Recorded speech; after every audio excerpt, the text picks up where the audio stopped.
దేవుడు దీవిస్తాడు. దేవుని యందు భయభక్తులు గలవారు ధన్యులు అని రాశాడు. భయము భక్తి కావాలి. చెప్పండి, ఏం కావాలి? భయము భక్తి. ఇప్పుడు ఈ లోకంలో భక్తి కనపడుతుంది కానీ భయం లేదు. భయం లేకపోతే భక్తి ఫలించదు. ఇది మనం తెలుసుకోవాలి. భయము భక్తి. ముందు మాట ఏంటి? భయము భక్తి. భక్తిని ఫలింపు చేసేది ఏమిటంటే భయము. మనలో భయముతో భక్తి చేస్తా ఉన్నప్పుడు అది దేవునికి చెందుతా ఉంది, అది దేవునికి మహిమ తీసుకొస్తా ఉంది. కాబట్టి మనము భయభక్తులు కలిగి ఉండాలి. భయభక్తులు గల ఇల్లు గొప్ప ధననిధితో ఆశీర్వదించబడతా ఉంటారు. గొప్ప ఆశీర్వాదాలతో ఆశీర్వదించబడతా ఉంటుంది. ప్రియులారా, అర్థం చేసుకునండి. ఈ మూడో రాత్రి యేసు ప్రభువుని గురించి మనం తెలుసుకుందాం. 2 పేతురు పత్రిక 3వ అధ్యాయము 9వ వచనంలో ఆయన రాకడ గురించి రాయబడింది. ఆయన ఈ లోకానికి రానయ్యున్న ఆ మాటలు అక్కడ రాయబడ్డాయి. కొందరు శాస్త్రవేత్తలు, కొందరు బాగా చదువుకున్న అనుభవం కలిగిన వ్యక్తులు, ఎంతో మంది ఈ గ్రంథాన్ని చదివి ఈ గ్రంథంలో రాయబడిన మాటలు కరెక్ట్ కాదు అని కొందరు అంటా ఉంటారు. అక్కడ రాయబడిన మాట ఏంటంటే, కొందరు ఆయన రాకట ఆలస్యమని ఎంచుకుంటున్నారు. ఆయన ఇచ్చిన వాగ్దానమును కూర్చి ఆలస్యము చేయువాడు కాడు గాని ఎవరును నశింపకుండా అందరూ రక్షించబడాలని ఆయన యొక్క వాగ్దానాన్ని ఆయన ఆలస్యం చేస్తూ సర్వమానవాళ్ళ యొక్క ఎడల దీర్ఘశాంతము గల దేవుడుగా కనిపిస్తున్నాడు. యేసు ప్రభువుని గురించి చెప్తున్నాను. యేసు ప్రభు ఇక్కడ నుంచి వెళ్ళిన తర్వాత ఎక్కడున్నాడు అంటే, ఆయన ఆకాశమందు మహిమ సింహాసనము మీద ఆసీనుడై తండ్రి కుడిపార్శ్వమందు కూర్చొని సర్వమానవాళ్ళ కొరకు దీర్ఘశాంతము గలవాడై ఉన్నాడని దైవ గ్రంథం చెప్తాను. ఎందుకు ఇలా ఉండాల్సి వచ్చింది? ఆయన సర్వమానవాళ్ళు ఎవరు నశించిపోవటం ఆయనకి ఇష్టం లేదు. ఏ ఒక్క మనిషి నశించిపోవటం దేవునికి ఇష్టం లేదు. మనమంటే ఆయనకి ఎంతో ప్రేమ. మన ప్రాణాలు నశించిపోతాయని ఆయన మన ఎడల దీర్ఘశాంతాన్ని చూపుతున్నాడు. ఆలోచించండి ఈ మాట. మన ఆత్మ నశించిపోకూడదంట, మన ప్రాణం నశించిపోకూడదంట. మనం ఒకవేళ నశించిపోతే ఆయనకి నష్టం. వింటున్నారండి? ఎవరికి నష్టం? మనం నశించిపోతే దేవునికి నష్టం. ఆలోచించండి. మనల్ని ఆయన పోలికలో మనలను సృజించాడు. ఆయన ప్రాణాన్ని మనకిచ్చాడు. ఈరోజు మన రూపం నశించిపోవుట, మన ప్రాణం నశించిపోవుట దేవునికి ఎంత మాత్రం ఇష్టం లేదు. ఆలోచించండి. సర్వమానవాళ్ళను ఆయన కాపాడాలని చూస్తున్నాడు. ఎందుకు అంటే మన మీదున్న ప్రేమ ఆయనకి, మన మీదున్న జాలి, దయా దాక్షిణ్యములు గలవాడు, ప్రేమ గలవాడు, జాలి గలవాడు. మనం ఈ లోకంలో దారి తప్పి నడుస్తుంటే, అయ్యో నా బిడ్డలు దారి తప్పి నడుస్తున్నారు, వారిని నేను కాపాడాలి, నా దారిలోకి నడిపించాలని ఆయన మన మీద ఎంతో ఆశ పెట్టుకుని ఉన్నాడు. ప్రియులరా, దేవుని యొక్క ఆశ ఏంటంటే సర్వమానవాళ్ళు ఎవరు నశించిపోవటం దేవునికి ఇష్టం లేదు.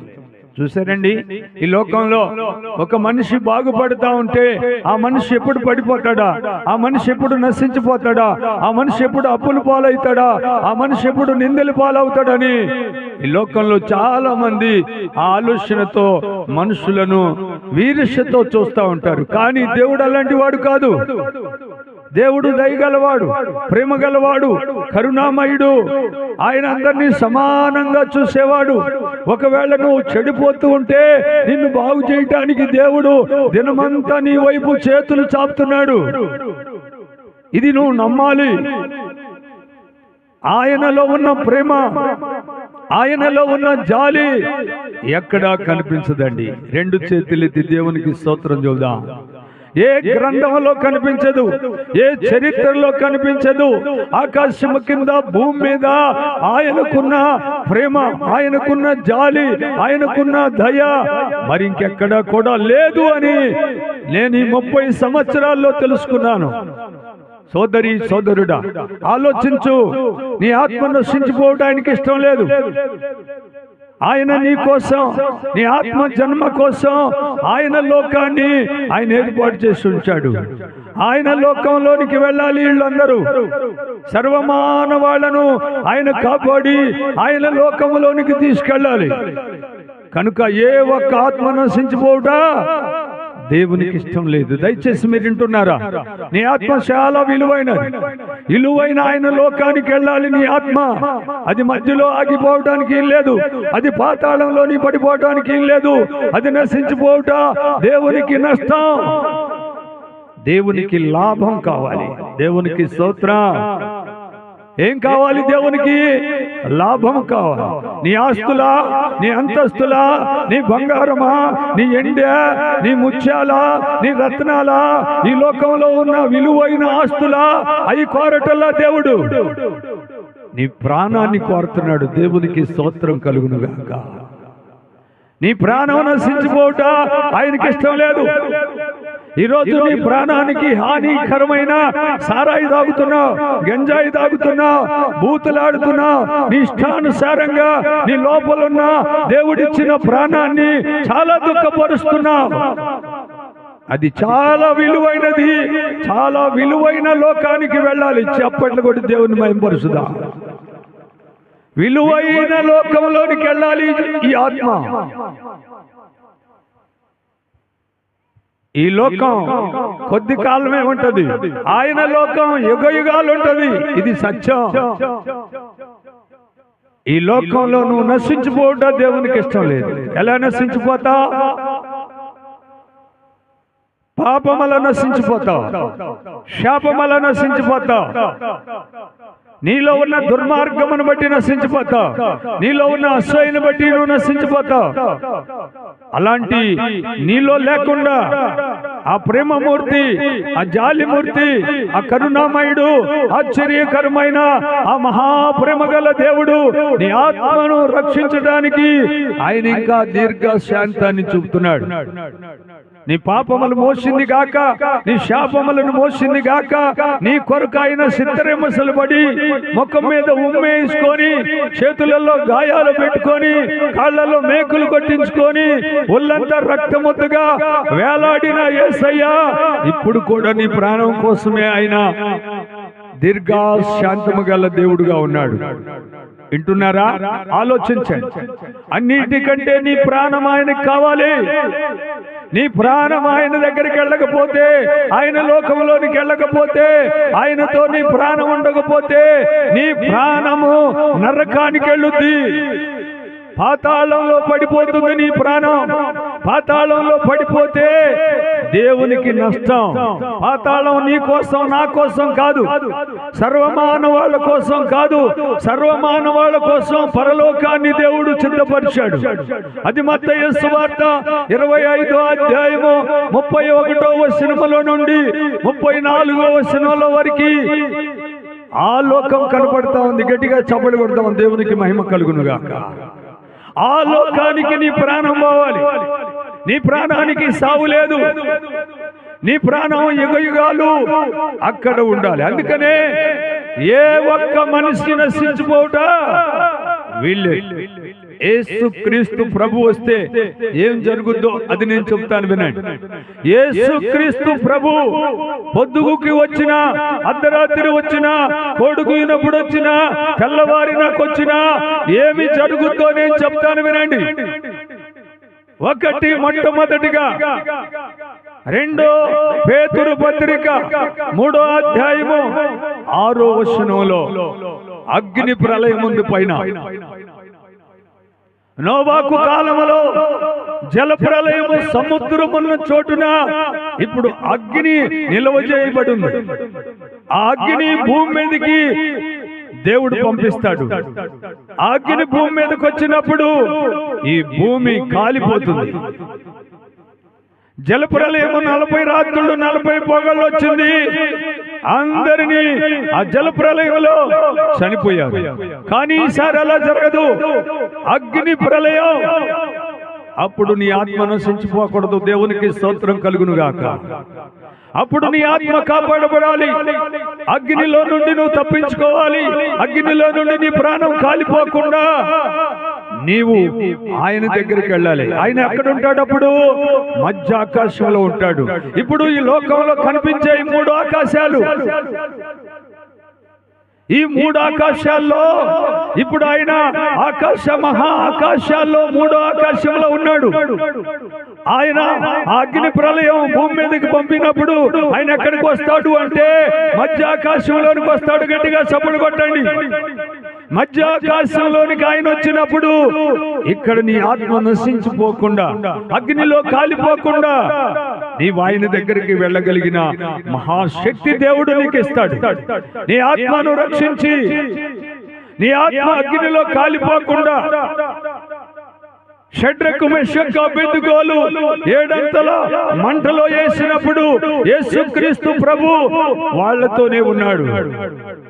అగ్ని మంటలు చల్లారిపోయాయి. అగ్ని మంటలు వాళ్ళను కాల్చజాలలేకపోయినాయి. షడ్రకు మెషకు అబేద్నెగోలు అనేవారు అగ్ని మంటలో నుండి బయటికి వస్తూ ఉన్నప్పుడు అక్కడ నిలబడిన రాజు అంటున్నాడు, ఏమిటి? వాళ్ళు కాలిపోకుండా వస్తున్నారు. వాళ్ళ దగ్గరికి వెళ్ళి అగ్ని వాసన ఉన్నదేమో చూడండి, వస్త్రాలు ఏమైనా ముట్టుకునేమో చూడండి అని పరీక్షిస్తే అగ్ని వాసన కూడా వాళ్ళ మీద లేదు. దేవునికి స్తోత్రం కలుగును గాక. ఆ అగ్ని ప్రళయం భూమి మీదకి వచ్చినప్పుడు నీ ఆత్మ నశించిపోకుండా అగ్నిలో నుండి నీవు ఆ మధ్య ఆకాశానికి వెళ్తావు. ఇదొక గొప్ప సత్యం. దీన్ని నువ్వు నమ్మాలి. నోవాహు దినాల్లో జల ప్రళయం వస్తుందంటే ఎవరు నమ్మలేదు. ఆ దినాల్లో అందరూ ఎవరిష్టానుసారంగా వాళ్ళ యొక్క స్వేచ్ఛ కొరకు బ్రతికారు. తింటున్నారు, తాగుతున్నారు, వారి ఇష్టం వచ్చినట్లుగా బూతులాడుతున్నారు. వారు చేయాల్సిన పాపమంతా చేస్తున్నారు.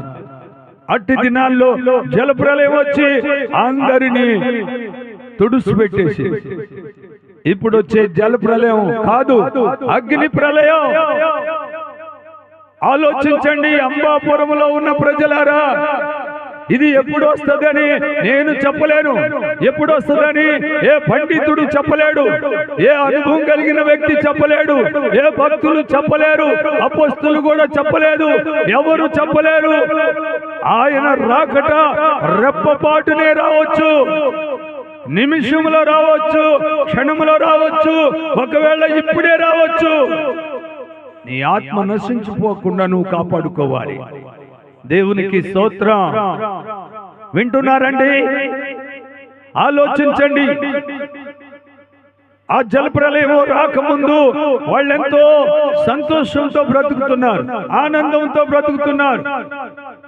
అలాంటి మనుషులందరూ జలప్రలయంలో కొట్టుకొని పోయారు, చచ్చిపోయారు. వాళ్ళు అవిధేయులు, అవివేకులు, దేవుని మాట వినలేదు, దేవుని మహిమను చూడలేదు, మనిషిగా బ్రతకలేదు, మనిషిగా జీవించలేదు. కనుకనే జలప్రలయంలో అందరూ చచ్చిపోయారు. ప్రియులారా, ఇప్పుడు అగ్ని ప్రళయం వస్తా ఉంది. ఈ అగ్ని ప్రళయంలో నీవు కాపాడబడాలి. కాపాడబడాలంటే ఇప్పుడు నువ్వేం చేయాలి? బైబిల్ గ్రంథంలో యోహాను రాసిన మొదటి పత్రిక 1వ అధ్యాయము 9వ వచనంలో మన పాపములు మనం ఒప్పుకుని ఎడల ఆయన నమ్మదగిన వాడు నీతిమంతుడు గనుక మన పాపములను క్షమించి మనలను పవిత్రతగా ఉంచును. ఇప్పుడు మనం ఏం చేయాలంటే ఆ ప్రమాదాన్ని తప్పించుకోవాలంటే ఆయన దగ్గర క్షమాపణ కోరుకోవాలి. మనలో ఎన్నో పాపాలున్నాయి, మనలో ఎన్నో శాపాలున్నాయి, అవి అంత తేలిగ్గా పోనే ఆయన దగ్గరికి వెళ్ళి క్షమాపణ కోరుకోవాలి. దేవునికి స్తోత్రం చెప్పండి ఒకసారి. ఒక భయంకరమైన ఒక పాపి యేసు ప్రభు దగ్గరకు వచ్చి, ప్రభువా నన్ను క్షమించు అంటే ఆమెని పరిశుద్ధురాలను చేసిన దేవుడు. సుంకరైన ఒక పాపి యేసు ప్రభు దగ్గరకు వచ్చి, పాపినైనా నన్ను క్షమించు ప్రభువా అని యేసు ప్రభుని అడిగితే ఆ సుంకరిని క్షమించిన దేవుడు. పాపిని నశించిపోవటం ఆయనకి ఇష్టమా? లోకాసు సువార్త 15వ అధ్యాయము 7వ వచనంలో నీతిమంతులు 99 మంది కంటే ఒక్క పాపి విషయంలో దేవుడు ఎంతో బాధపడుతున్నాడు. దేవునికి స్తోత్రం. ఒక్క పాపి విషయంలో ఒక్క పాపి సారాయిలో నుండి విడుదలైతే, దుర్భాషలలో నుండి విడుదలైతే, భయంకరమైన శాపములో నుండి పాపములో నుండి తను విడుదలై దేవుని దగ్గరికి వస్తే పరలోకములో ఉన్న కోట్లాది దూతలకు సంతోషం కలుగుతుందని బైబిల్ చెప్తా. వింటున్నారా? ఈ రాత్రి నీ ఆత్మ కాపాడబడాలంటే నీవు ప్రభు దగ్గరికి రావాలి, సృష్టికర్త అయిన దేవుని దగ్గరికి రావాలి, క్షమాపణ కోరుకోవాలి. ఆయన్ని నువ్వు వేడుకుంటే తప్ప, లేకపోతే అగ్నిలో నువ్వు కాలిపోతావు. అగ్నిలో నీ ఆత్మ కాలిపోద్ది, నశించిపోద్ది. మరొక ప్రమాదం ఉంది, ఆ ప్రమాదం గురించి కూడా నేను చెప్తాను బైబిల్లో. ప్రకటన గ్రంథం 16వ అధ్యాయము 18వ వచనంలో, అప్పుడు మెరుపులు, ఉరుములు, ధ్వనులు పుట్టును, పెద్ద భూకంపం ఒకటి కలుగునని రాశాడు. వింటున్నారా? భూమి నలుదిక్కులు మెరుపులు వస్తాయి, ధ్వనులు వస్తాయి, ఉరుములు వస్తాయి. ఇవిలాగా జరుగుతుండగా కింద పెద్ద భూకంపం వస్తాయి. అది భూలోకం పుట్టినది మొదలుకొని అట్టి మహాభూకంపం కలగలేదు. ఇప్పుడు అది రాబోతుంది ప్రియులారా. ఆ భూకంపంలో నుండి నువ్వు తప్పించుకోవాలంటే, ఆ మెరుపులు, ధ్వనులు, ఉరుములలో నుండి నువ్వు తప్పించుకోవాలంటే నీ ఆత్మ రక్షించే రక్షకుని దగ్గరకు వచ్చి, అయ్యా నన్ను క్షమించు అని నువ్వు అడగగలిగితే యేసయ్య నిన్ను రక్షిస్తాడు. ఆయనకొక్కడికే అధికారం. ఆయన మాత్రమే నశించిపోకుండా సర్వమానవాలను కాపాడగలిగిన వాడు. ఆయనకి స్తోత్రం కలుగునుగాక. ఈ రాత్రి నీకు ఆయన తప్ప మార్గమే లేదు. ఆయన తప్ప నీ ఆత్మను కాపాడే ఆయన లేరు. ఆయన మాత్రమే నీకు రక్షకుడు, ఆయనే నీకు మార్గం, ఆయనే నీకు సత్యం, ఆయనే నీకు జీవం, నీ ప్రాణ రక్షకుడు ఆయన. ఆయన దగ్గరకు వచ్చి క్షమాపణ అడిగితే నిన్ను రక్షిస్తాడు. నీవు నశించిపోకుండా ఉంటావు. ఆయన లోకానికి నిన్ను తీసుకెళ్తాడు. యేసు ప్రభు నశించిపోతున్న ఆత్మల కొరకు ఈ లోకానికి వచ్చాడు. చప్పట్లు కొడదామా? దేవునికి మహిమ కలుగును గాక. నశించిపోతున్న ఆత్మలను దేవుడు కాపాడటానికి వచ్చాడు. కాబట్టి మీరు ఆలోచించండి. ఈ రాత్రి వేళ సమయంలో, ఈ 3వ రాత్రి అంబాపురం గ్రామంలో ఉన్న ప్రతి ఒక్కరి ఆత్మ ఎంతో విలువైనది, వాళ్ళ ప్రాణాలు ఎంతో విలువైనవి. నశించిపోవటం దేవునికి ఇష్టం లేదు. దేవుడు నిన్ను, నన్ను, సర్వలోక మానవాళ్లను ఆయన పరలోకానికి తీసుకెళ్లాలని. ఆయన ఇప్పుడు పరలోకంలో ఉన్నాడు. ఆయన ఏం చేస్తున్నాడు? ఆయన మన కొరకు మంచి నివాసాలు కడుతున్నాడు. ఆయన మన కొరకు మంచి గొప్ప బహుమతులు ఉన్నాయి, వాడబారని సింహాసనాలు ఉన్నాయి. ఇక్కడ లేని మహిమ గల వస్తువులు ఆయన లోకంలో ఉన్నాయి. చెప్పండి కూడా చెప్పండి. ఇక్కడ లేని, మనకు మంచి వస్తువులు అనుకున్న వాటిని మించిన వస్తువులు ఆయన లోకంలో ఉన్నాయి. ఆయన లోకానికి వెళ్ళాలంటే నీ ఆత్మ నశించిపోకూడదు, నీ ఆత్మ పాపం వల్ల నశించిపోకూడదు, శాపం వల్ల నశించిపోకూడదు. నిన్ను దేవుడు కాపాడటానికి ఆయన చేతులు చాపుతూ ఉన్నాడు. ఆలోచించండి. ఆయన ఒకవేళ ఈ రాత్రి వస్తే నీ ఆత్మ గురించి ఏంటి? నీ ఆత్మను ఎలా ఉంచుకుంటున్నావు? నీ ప్రాణాన్ని ఎలా కాపాడుకుంటున్నావు? దేవుడికి కావాల్సింది ప్రాణం. ఆయన లోకంలో నీ ఉండాలి. ఈరోజు ఇంకొక మాట చెప్పనా? పాతాళ లోకంలో ఏ మాత్రం సందు లేదు. పాతాళ లోకం కితకితలాడుతా ఉంది. ఆత్మలు, నశించిపోయిన ఆత్మలన్నీ పాతాళంలో పడిపోతున్నాయి. మారు మనసు లేని ఆత్మలన్నీ పాతాళంలో పడిపోతున్నాయి. పాపములో చనిపోయిన ఆత్మలన్నీ పాతాళంలో పడిపోతున్నాయి. క్షమాపణ లేకుండా, మంచిని తెలుసుకోకుండా, నీతి మార్గంలో నడవకుండా, సత్యములో నడవకుండా ఎవరైతే చనిపోయారో ఈ చనిపోయిన ఆత్మలన్నీ పాతాళ లోకంలోకి వెళ్ళిపోతున్నాయి. అక్కడ కితకితలాడుతున్నాయి ఆత్మలు. దేవుడు వేడుస్తూ ఉన్నాడు. దేవుడు బాధపడుతూ ఉన్నాడు. ఎందుకు అంటే ఆయన లోకం ఖాళీగా ఉంది. ఆయన ఇల్లు ఖాళీగా ఉంది. పరలోకం ఖాళీగా ఉంది.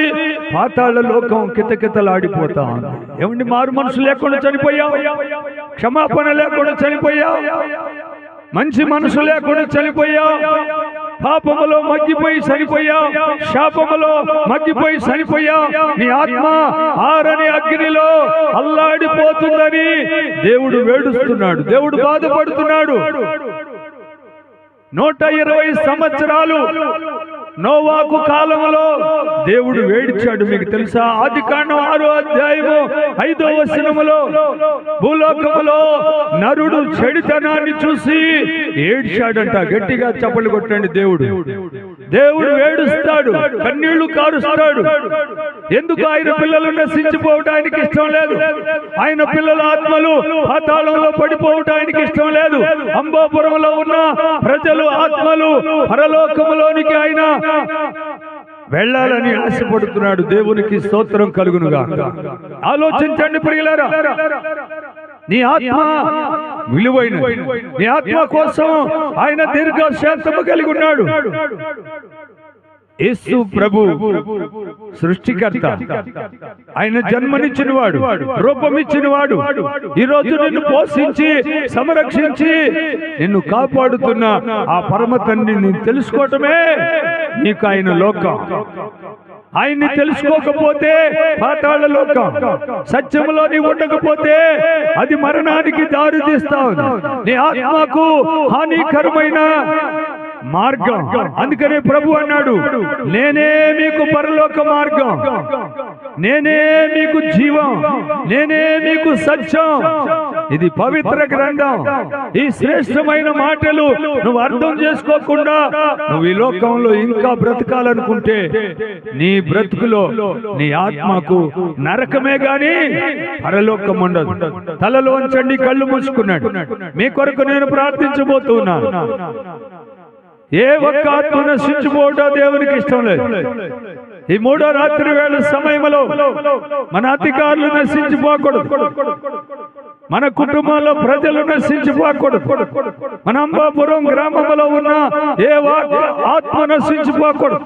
ఇది యొక్క బైబిల్ గ్రంథం మర్మాలు, బైబిల్ గ్రంథం సత్యాలు. ఇవి తెలుసుకోకుండా ఒకవేళ నీవు నశించిపోతే నీ వల్లాడిపోయే పాతాళ లోకంలో ఉంటావు. ఆ లోకానికి నువ్వు వెళ్ళకూడదు. ఆయన నీ కొరకు దినమంతా చేతులు చాపుతున్నాడు నిన్ను కాపాడటానికి, నీ ఆత్మ రక్షించడానికి. ఆయన లోకములో యుగయుగాలు నిన్ను ఆయన కాపాడటానికి ఆ దేవుడు నీ కోసం ఆయన దీర్ఘశాంతము గల దేవుడు. నేను మీకోసం ప్రార్థన చేస్తున్నా. ఈ 3 రోజులు మీ ఆత్మ రక్షణ కోసం, నీకు కావలసిన యుగయుగాలు పరలోకం కోసం, నీవు మరొక జన్మలో దేవునితో ఉండే భాగ్యం. పరలోకమున్నది, పాతాళమున్నది. ఇప్పుడు నీవు నేను సర్వమానవాళ్ళు ఉన్న లోకం భూలోకం. ఒక్కసారి మీకోసం నేను ప్రార్థన చేయబోతున్నా. ప్రియ దేవా, పరలోక రక్షక, సృష్టికర్త అయిన యేసయ్య, ఈ గ్రామ ప్రజలు ఆత్మలు కాపాడండి. ఏ ఒక్క ఆత్మ నశించిపోవటం ఇష్టం లేదు. ప్రతి ఒక్కళ్ళు మనసు మార్చుకొని పాపములో నుండి తొలగి, శాపములో నుండి తొలగి 1000 తరాలు ఆశీర్వాదాలతో వర్ధిల్లాలి. వాళ్ళ పిల్లలు వర్ధిల్లాలి, వాళ్ళ కుటుంబాలు వర్ధిల్లాలి. ప్రభువా, ఈ గ్రామం మీద ఉన్న శాపం తొలగించండి, పాపము తొలగించండి. పాపం వల్ల, శాపం వల్ల వచ్చే జీతం మరణం. అట్టి మరణాన్ని ఈ గ్రామం మీద ఉన్న ప్రజలకు తప్పించమని, మా ప్రాంత ప్రజలు మీరు కాపాడమని, మా దేశ ప్రజలను కాపాడమని, భూలోకములో ఉన్న ప్రజలందరి ఆత్మలను రక్షించమని యేసయ్య నామములో అడుగుతూ ఉన్నాను తండ్రి. ఆమేన్.